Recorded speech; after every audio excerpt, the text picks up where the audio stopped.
Shalom saudara-saudara yang terkasih dalam Tuhan Yesus, apa kabar? Semoga saudara-saudara dalam keadaan baik.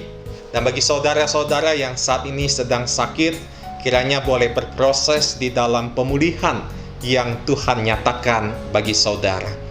Kembali Sapa Gembala GKI Film Latimas menyapa saudara-saudara.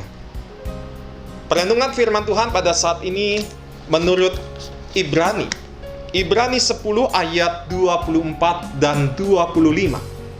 Ibrani 10 ayat 24 dan 25 mengatakan demikian.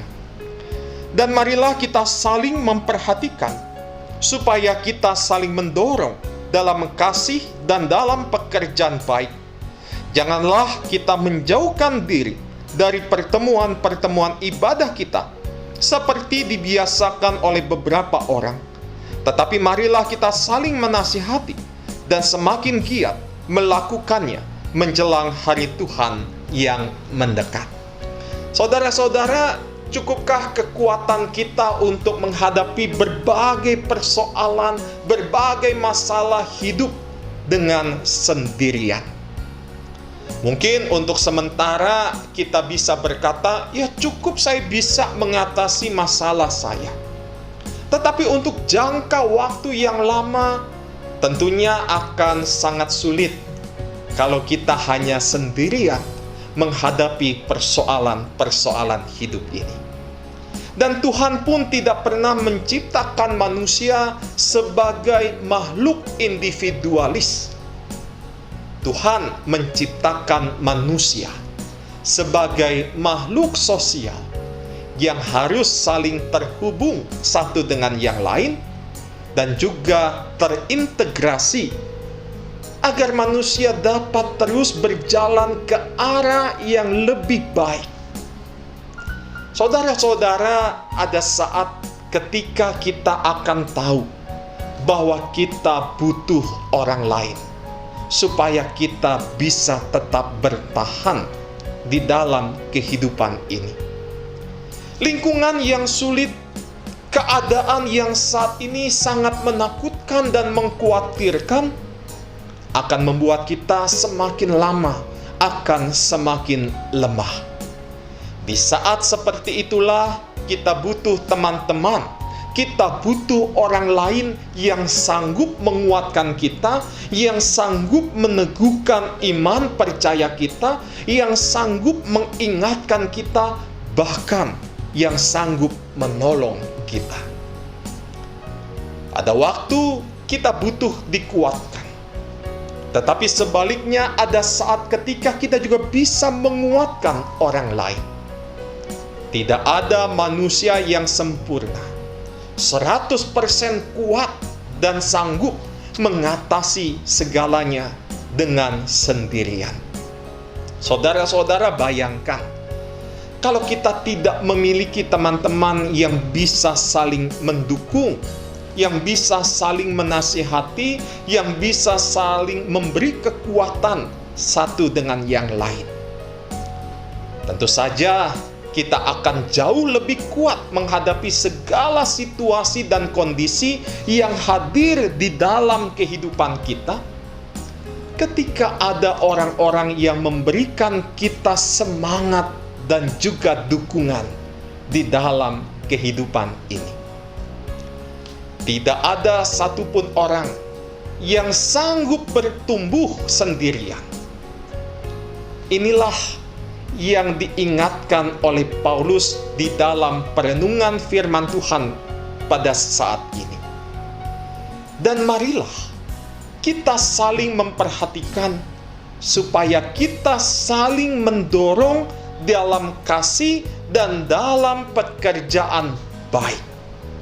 Janganlah kita menjauhkan diri dari pertemuan-pertemuan ibadah seperti dibiasakan oleh beberapa orang. Tetapi marilah kita saling menasihati dan semakin giat untuk melakukannya menjelang hari Tuhan yang mendekat. Saudara-saudara yang dikasihi dan mengasihi Tuhan Yesus, Paulus sungguh menyadari bahwa kita akan lemah, kita akan jatuh kalau kita tidak saling memperhatikan, kita tidak saling mendorong satu dengan yang lain.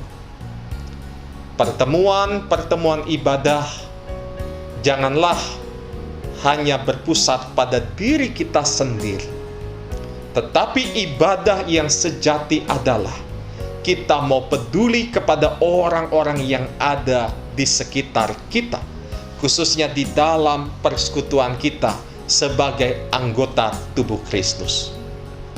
Saudara, di tengah-tengah situasi pandemi COVID-19 yang saat ini mungkin membuat kita menjadi takut dan khawatir, maka seharusnya kita semakin giat untuk membangun hubungan yang erat, hubungan yang akrab dengan saudara-saudara seiman kita. Sehingga di dalam keakraban itu kita bisa saling menguatkan satu dengan yang lain. Kita bisa saling menghibur satu dengan yang lain.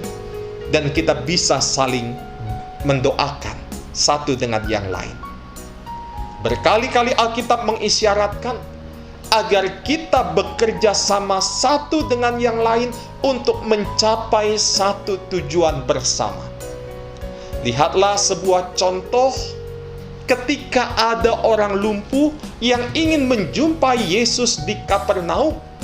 Seperti yang tertulis dalam Injil Lukas 2 ayat 1 sampai 12. Begitu banyak orang yang mengerumuni Tuhan Yesus pada waktu itu, sehingga tidak mungkin bagi si lumpuh ini bisa menerobos kerumunan itu. Tetapi akhirnya dia mampu berjumpa, dia mampu mengalami perjumpaan dengan Yesus, dan akhirnya si lumpuh itu disembuhkan. Lalu bagaimana si lumpuh ini melakukan hal itu? Kita bisa melihat ada 4 orang temannya yang mau menggotong si lumpuh itu ke atas atap, lalu menurunkan si lumpuh itu yang terbaring di atas tilamnya dari atas atap. Sungguh luar biasa keajaiban sebuah teamwork. Bayangkan saudara-saudara, kalau seandainya si lumpuh ini tidak punya teman, tentu saja dia tidak akan sempat bertemu muka dengan Tuhan Yesus dan mengalami mujizat yang begitu luar biasa di dalam kehidupannya. Iman kita akan gampang merosot. Iman kita akan menjadi lemah ketika kita menghadapi masalah demi masalah, persoalan demi persoalan hanya seorang diri. Tapi ingat saudara-saudara, dengan adanya teman-teman seiman, dengan adanya persekutuan yang akrab dan hangat, yang mau saling berbagi, kita akan mampu bertahan, kita akan tetap kuat menghadapi berbagai persoalan. Karena itu betapa pentingnya sebuah kebersamaan yang saling membantu, yang saling menguatkan. Apalagi saudara-saudara di tengah-tengah situasi kondisi yang sedang kita hadapi pada saat ini. Mari saudara-saudara bertolong-tolonganlah menanggung beban. Demikianlah kamu memenuhi hukum Kristus. Biarlah kita sebagai persekutuan di GKI Villa Melati Mas ini, kita sebagai bagian dari GKI Villa Melati Mas, mari mulai saat ini kita saling peduli, kita saling menguatkan, kita saling mendoakan di tengah-tengah situasi yang saat ini sedang terjadi, sehingga bersama-sama kita akan menjadi kuat menghadapi pandemi COVID-19 saat ini. Kristus menolong setiap kita, dan Kristus memberkati persekutuan kita sebagai gereja Tuhan di GKI Villa Melati Mas ini. Amin.